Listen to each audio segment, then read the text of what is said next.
Yes, people. So they cloned Tyrone, right?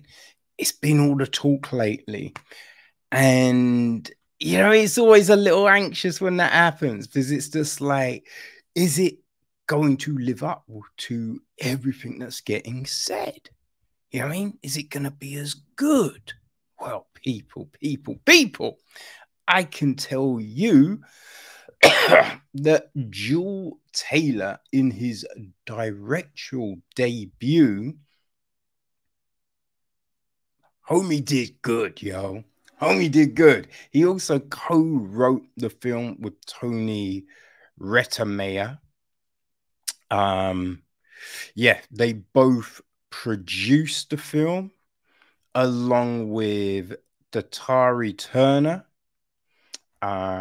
We got Stephen Love, Charles D. King, Jamie Foxx, executive produced by Monty Lippman, Jack L. Murray, Kim Ruth, Dana Sano, and Mark R.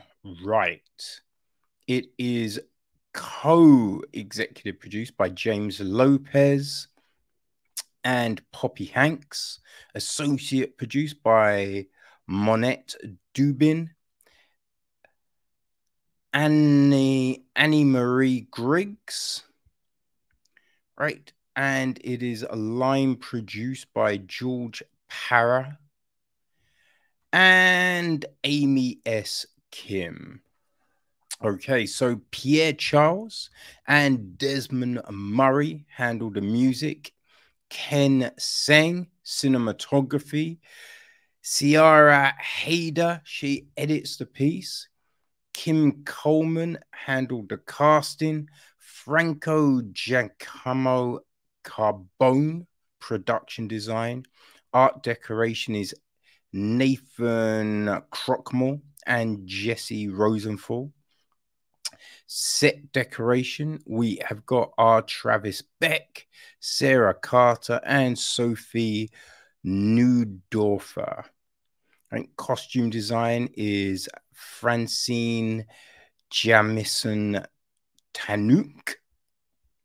Right. And our cast, well, people, we have got Jamie Foxx as Slick Charles, Teyonah Parris as Yo-Yo. Fontaine is played by John Boyega. We have got the Preacher, played by David Alan Grier. Isaac, played by J. Alphonse Nicholson. Big Moss is Eric B. Robinson Jr. Biddy is Tamberly Perry. Junebug is played by Tracy Malachi. We have got Nixon, played by Kiefer Sutherland, who I was looking at during it. I'm thinking, I know that motherfucker. Who is that? It's Kiefer Sutherland, people. Got Crutches, played by Sharif Earp. Frog is played by Leon Lamar. DJ Strangelove is Joshua Mikkel. We got the Deacon, played by Swift Rice. Megan Souza is played by Riri. Split Ends is played by Charity Jordan. We have the Chicken Shop Manager, played by David Shea. Right, we have got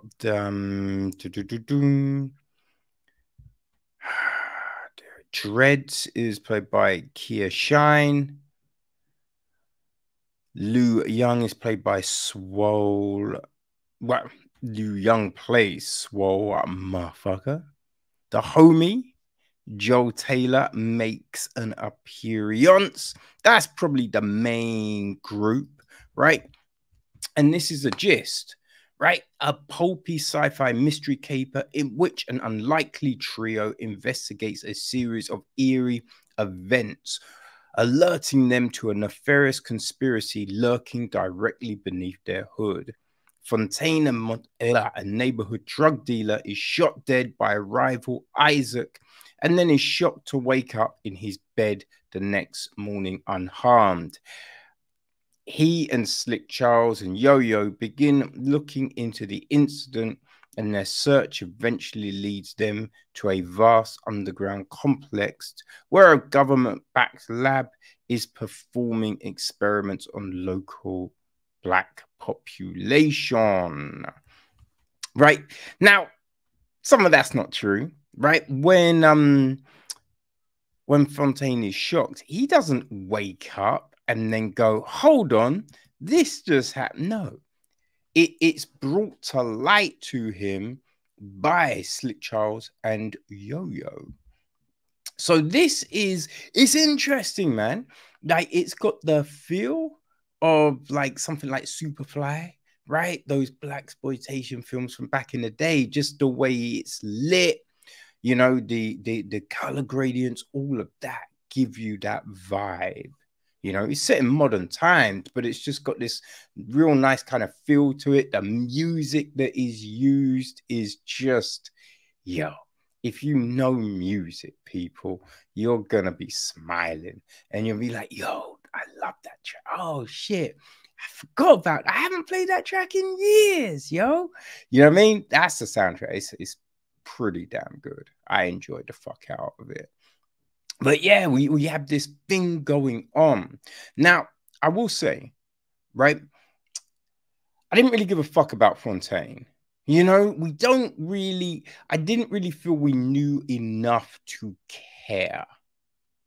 Right? We didn't know enough about Fontaine to really resonate with that character at the start. You know, I kind of felt more for Yo-Yo and Slick Charles. I've just thought, you know what I mean? The way Jamie and the way Teyonah played those roles, right? You kind of cared for the characters a bit more, you know, even though, you know, Slick Charles is a fucking pimp, right? So yeah, there's that. And I mean, Fontaine's a moody motherfucker too, right? But as this unfolds, and I know this has been put out there in the trailer, and it pretty much, it's not necessarily a spoiler, but it's the experiments and everything like that. And it's just that different thing this film takes, right? They clone Tyrone. I think just the title makes you envision a sci-fi film, right? Now, this is sci-fi, it's fantasy. You know what I mean? You can't fuck with clones and be like, yeah, no, this is just everyday drama, right? No. It's definitely that. But as I said, right, the title could make you think like I don't know, like a Westworld type of thing, an invasion of the body snatchers, you know, something, right? A scroll war, you know what I mean, as it were. You know, like, this ain't the Mandalorian. You know what I mean? This isn't the New Republic. They'd be cloning people. No. This is something else, right? And I think the interesting thing about this is it plays on conspiracy theories without it being this kind of really false narrative, like, just, I was gonna say over the top, isn't it? It's crazy. Like, but the way it's handled is if this is everyday shit. This is something that, yo, we just discovered. You know, it's not played like this sensationalism kind of thing. So when you know your history, right? All the things that have gone down, you know, like having was it? Or is Freeway Rick Ross, right? I think, you know, it's Rick Ross. I felt it was Freeway at the start. Freeway Rick Ross.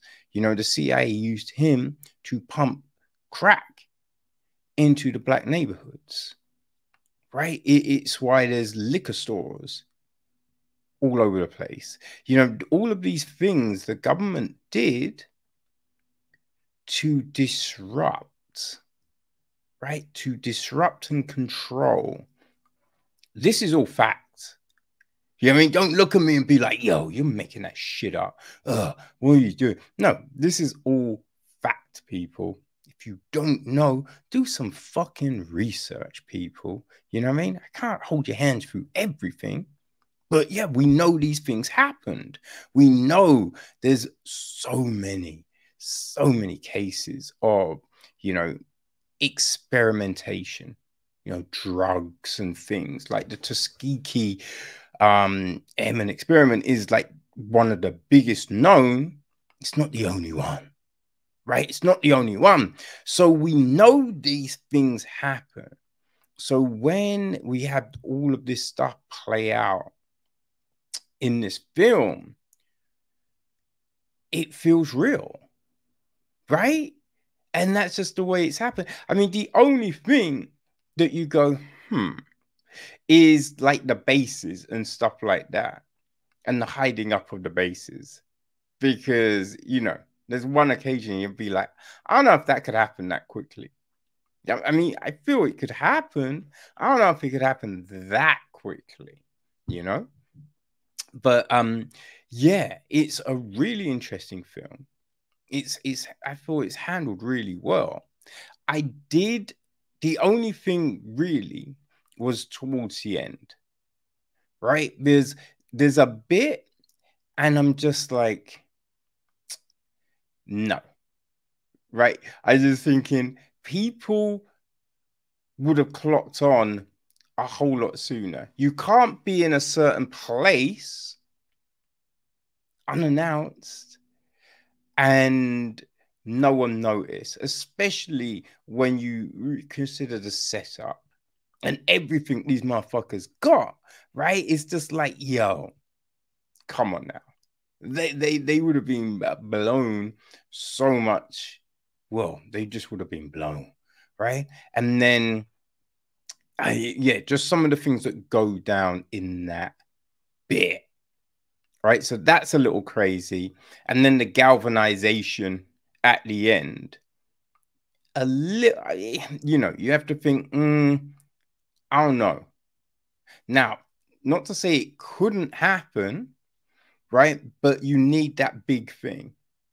Because when you look at the pandemic, like George Floyd, you know, Arbery Arbab, just, you know, all of the horrendous things that happened, which aren't new things. This should be happening all the time. But it was those, right, that were the things to get everyone to stand together for the most part, right? That was a thing. So you just think, yo, they need a thing, and the thing was the thing that's hidden, but at the time, no one knew. So yeah, it was just that.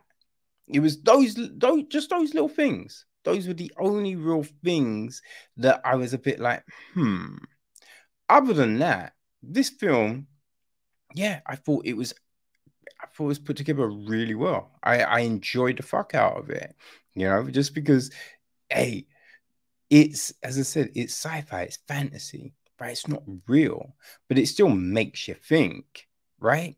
Still makes you think. And I did like the fact there was some Hollow Man references up in the joint, because I feel Hollow Man is a slept-on film. You know what I mean? Thought that was a slept-on film. So I was like, yeah. And also the lift scene, the singing in the lift, because yeah, you'd be like, yeah, that could definitely happen. I see motherfuckers be nervous and doing that shit. So that was fun, you know? It's on Netflix, people. So definitely worth a watch. Definitely worth a watch, you know? And I would be curious to know what you think. So be sure to let me know. They cloned Tyrone. Yeah, go get it. And as I said, it's Juel Taylor's feature directorial debut. What a motherfucking film to come out of the gates with, right? What a motherfucking film to come out of the gates with. I think we're going to see that name a lot. So yes, They Cloned Tyrone. It's out. Now you go get you some.